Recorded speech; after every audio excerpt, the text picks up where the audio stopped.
Lo que pasó en el Congreso de Arpel Naturgas 2024 en Cartagena realmente dejó a los asistentes y a quienes seguíamos la transmisión de una sola pieza.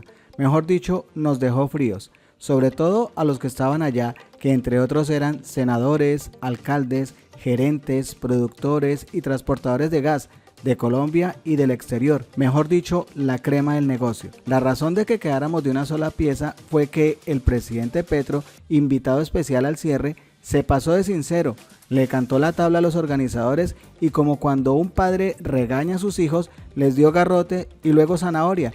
Realmente toda una historia digna de Gabo y su Macondo para un evento que había sido organizado con anterioridad y que duró una semana, entre el 8 y el 12 de abril.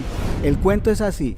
Primero intervino Juan Manuel Rojas, presidente de Promigas, quien realizó un discurso muy políticamente correcto, elocuente, optimista y hasta endulzador para el oído de Petro con estas palabras. Escúchenlo. Señor presidente, qué bueno y qué honor que usted está acá con nosotros. Aquí, en este auditorio, tiene representados a buena parte de las empresas del sector energético del país y la región.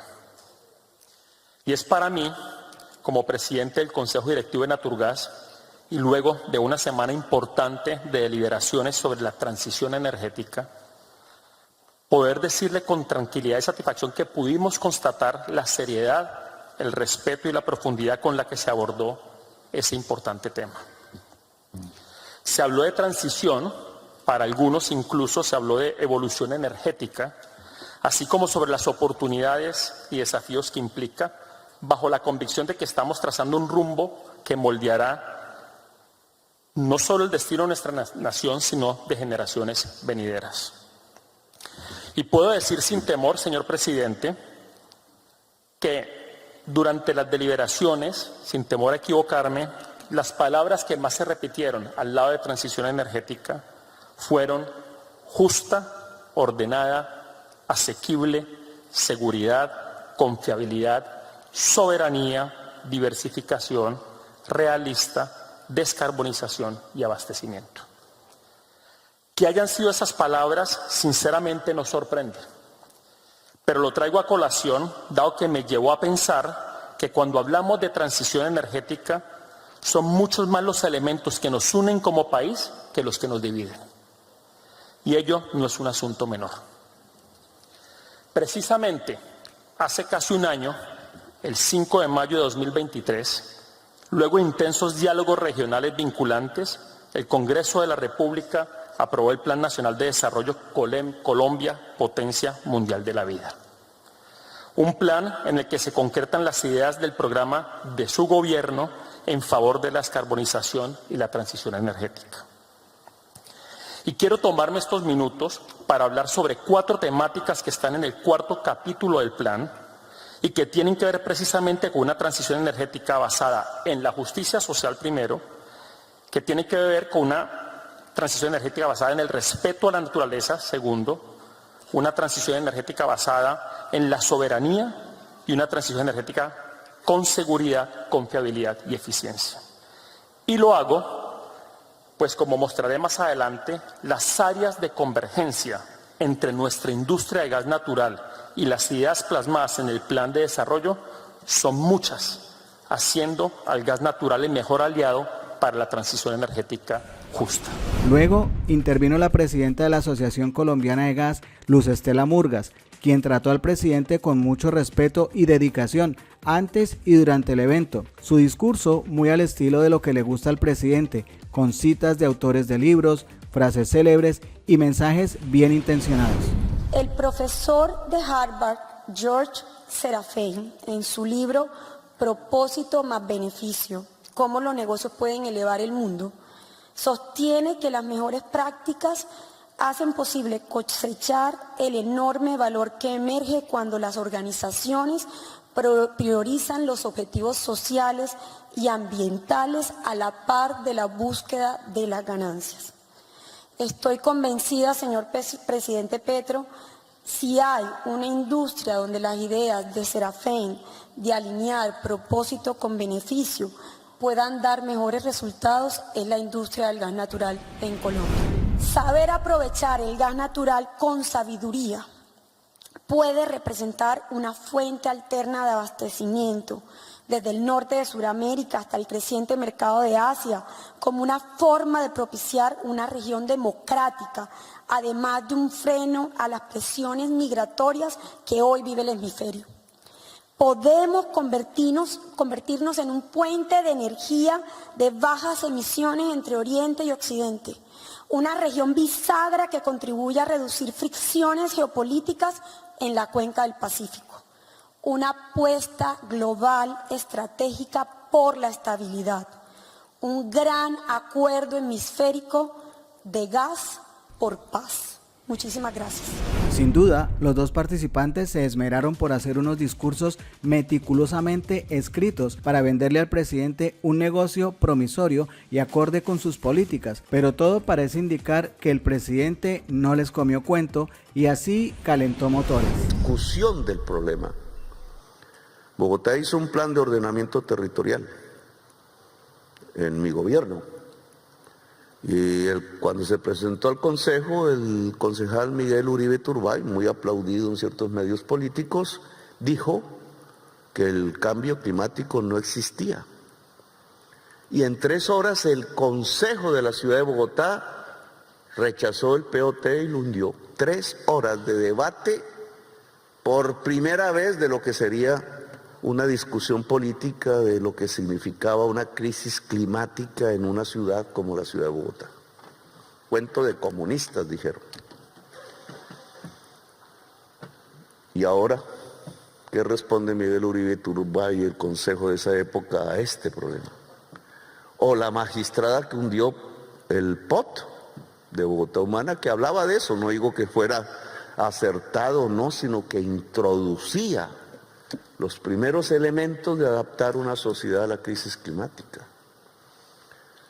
Nosotros no estamos pensando que Colombia es responsable de la crisis por sus emisiones, que las mayores tienen que ver con la quema de la selva amazónica, por una economía ilícita que es el ganado, que se está metiendo dentro de la selva. Nosotros no creemos que ese es el gran problema. El problema de Colombia es la adaptación. ¿Cuánto nos cuesta?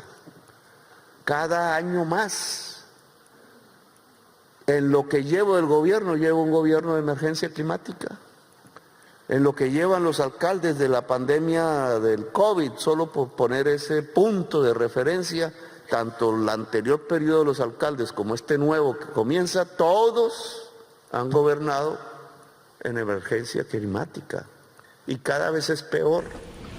Una vez el presidente ya había tomado impulso y había entrado en gastos, se despachó con todo. Les cantó la tabla y dejó pensando a más de uno. Aquí es la derrota definitiva de la humanidad por la codicia. Que nos toca salir de la economía fósil, nos toca salir. Que ustedes, por las circunstancias que viven, quisieran que fuera de otra manera, pues sí. Pero no puede ser de otra manera, tenemos que salir de la economía fósil. La ciudad de Cartagena, el Caribe colombiano. Escuché que usted dijo que el gobernador de Atlántico aquí presente había dicho, esa frase es muy políticamente correcta, de no, pues hagamos que en el Caribe haya unas fuentes integrales de energía. No. Es más, la crisis del Caribe colombiano tiene que ver con que está dependiendo de lo que menos debería depender, y me disculpan, del gas importado. Y ahora explico por qué. Cuando tiene sol, cuando es su gran riqueza, del río Magdalena hacia el norte aún más, cuando tiene viento, agua, viento y sol, claro que deberían generar en el Caribe colombiano una energía barata, muy barata. Ustedes me hablaron de soberanía, ¿es cierto? Porque ese precio lo pone un importador de gas. Porque en la prensa se le oculta a Colombia que estamos importando gas desde hace años. No, es que se pierde la soberanía si ese gas proviene de Venezuela. Pero ¿por qué no se ha perdido por el gas y el origen de ese gas extranjero que se trae a Colombia? ¿Por qué no se cuenta eso? Se trae por Barranquilla, gobernador. Va a unos termos ahí, aquí no tengo el nombre. Tiene un propietario el importador, muy poderoso. No se llama Maduro, no se llama Venezuela. Se llama Luis Carlos Sarmiento Angulo, punto. Digamos las cosas como son. ¿Cuál es la diferencia entre esos dos gases? El que ya se importa de Luis Carlos Sarmiento y el que se prohíbe que se importe mediáticamente de Venezuela. ¿Cuál? La molécula, sectarismo político, como si nosotros fuéramos eternos, o que el gas importado actualmente por Barranquilla vale 4 veces más que el gas que está al pie de la frontera. 4 veces más. Y por eso millones de personas en Colombia que son usuarios de la energía eléctrica a partir de empresas que compran la energía eléctrica en bolsa, hoy no tienen ya ni con qué comer por estar pagando las tarifas de energía eléctrica. Salieron en su ciudad a manifestarse, pero no le cuentan por qué son altas las tarifas eléctricas. Entonces tenemos que mantener ese régimen de importación con un gas 4 veces más caro que abaratarlo y volverlo 4 veces más barato con el gas, que sería propiedad de Ecopetrol, si a Ecopetrol se le ocurre dar ese paso audaz, independientemente de las críticas, y sabiendo que van a haber unas elecciones ahí que nadie sabe quién va a ganar. ¿Por qué no se pueden tomar esas decisiones si me abarata, si es que hay la pobreza, si todo eso, esas palabras se vuelven realidad? Porque no puedo abaratar 4 veces el precio del gas para forjar un precio de la energía eléctrica que permita el desarrollo de la economía nacional, en la industria, en la agricultura, como ustedes lo han dicho bien. ¿Por qué se impide? ¿Por qué le ponemos ahí sí la palabra soberanía? ¿Por qué no se le pone la palabra soberanía cuando se importa gasolina, cuando nosotros exportamos petróleo? Porque ahí sí no hay soberanía. Entonces es muy bien orquestado profundamente por los grandes técnicos nacionales el que nosotros exportemos petróleo e importemos gasolina durante los últimos 20 años. ¿Eso qué es? Es el negocio del bobo.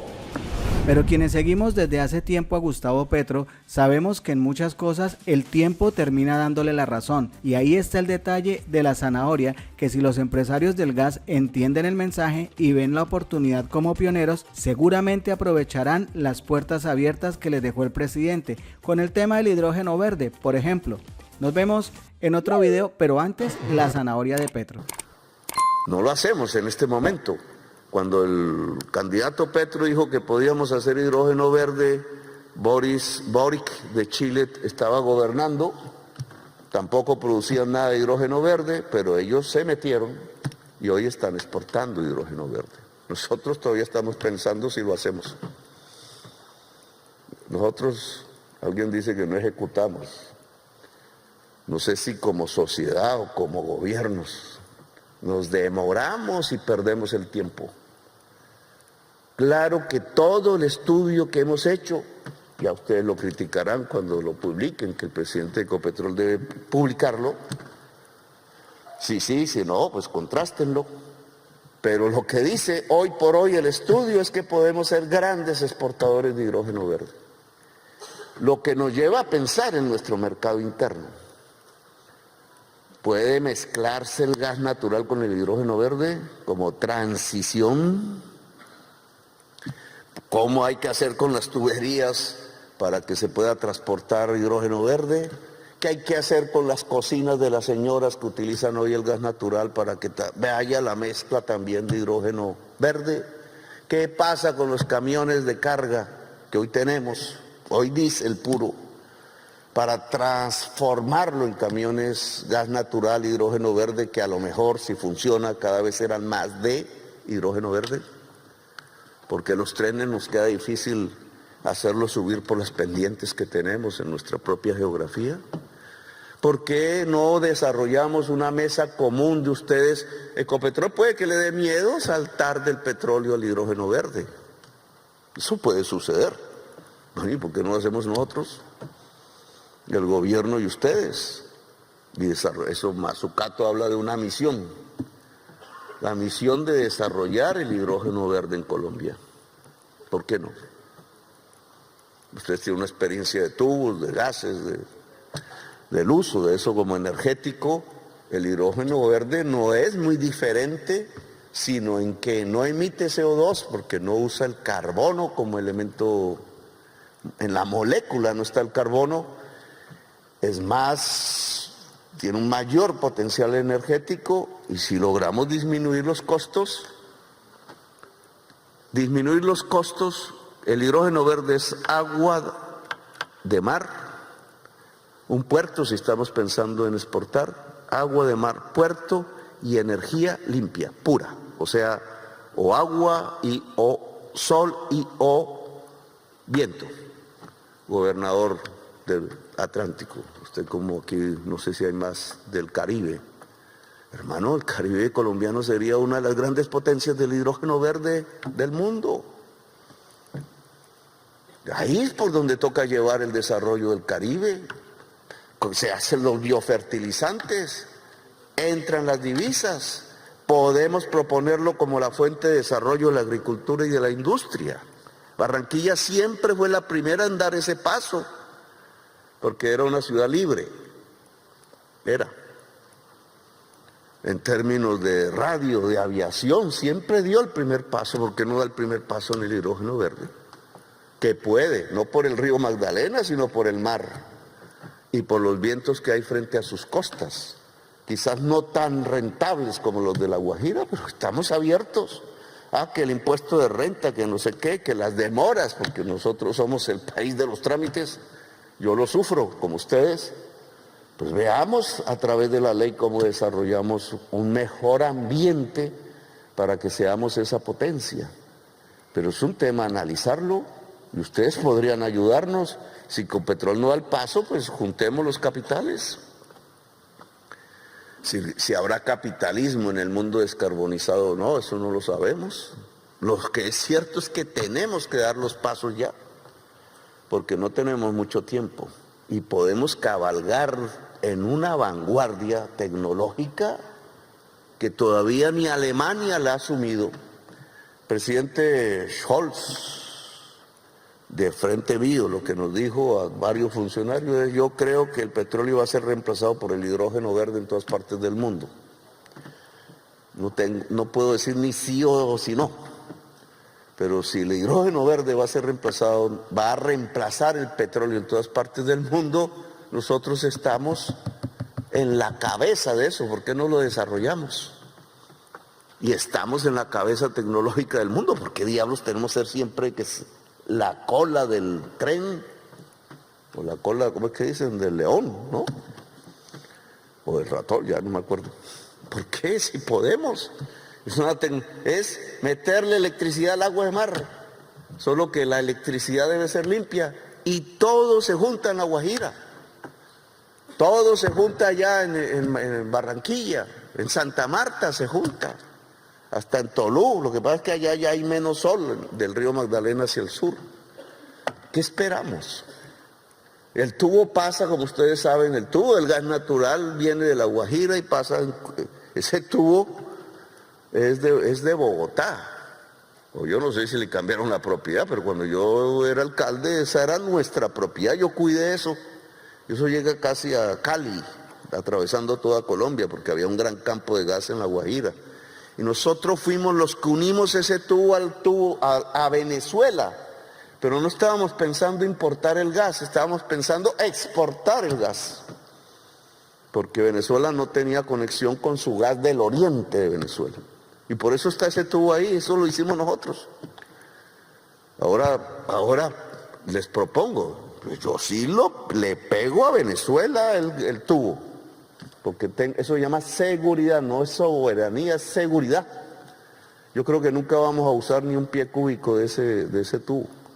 Pero lo pego por seguridad y para que no me vengan a decir que me van a importar gas 4 veces más caro del que puedo importar del otro lado de la frontera, porque yo no soy bobo y trato de defender la gente y sus bolsillos y porque sé que el desarrollo nacional pasa porque la energía sea barata, no porque sea cara, así un señor pierde un negocio. Pero, ¿y si ese tubo sirve entonces para pasar por todo el mercado interno de Colombia hidrógeno verde, porque está allá donde se podría producir, que es la Guajira? O sea, no simplemente me sirve para exportar, me sirve para el mercado interno. Y toda la transformación tecnológica alrededor del gas la podemos desarrollar, quizás más de lo que hoy existe, porque indudablemente hay que reemplazar todo lo del carbón y todo lo del petróleo. Entonces les propondría una mesa para hablar, echar los números, mirar cómo transformar las termos en energías limpias, cómo transformar en el tiempo la industria del gas natural en la industria del hidrógeno verde, que matemáticamente es unas moléculas de CO2 que van a la atmósfera a 0 moléculas de CO2 que van a la atmósfera. El gobierno está dispuesto a dialogar con ustedes sobre esa materia. Yo creo que me alargué mucho. Entonces, gracias por haberme escuchado, muy amables.